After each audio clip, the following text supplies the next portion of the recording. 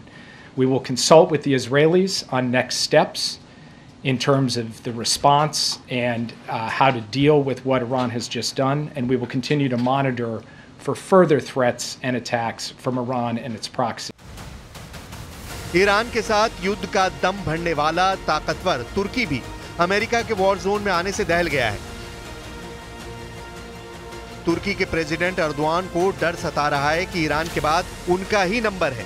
तुर्की की मीडिया की रिपोर्ट के मुताबिक एर्दोआन ने अंकारा में अपने भाषण में ये डर बयां किया। एर्दोआन ने नेतन्याहू को डायरेक्ट धमकी देकर तुर्की को टारगेट बनाने से पहले 100 बार सोचने के लिए कहा है। İsrail'i durdurmalıdır. İslam dünyası aynı şekilde vatan savunmasında mutlaka Lübnan halkı ve hükümetinin yanında olmalıdır. Biz Türkiye ve Türk milleti olarak bu zor günlerinde संयुक्त राष्ट्र के मंच से नेतन्याहू ने ईरान को पहले ही चेतावनी दी थी कि इजराइल पर हमला करना ईरान की सबसे बड़ी भूल होगी। बावजूद इसके ईरान ने इजराइल को दहलाने की कोशिश की, लेकिन अब हमले की बारी इजराइल की है और झेलने की बारी ईरान की।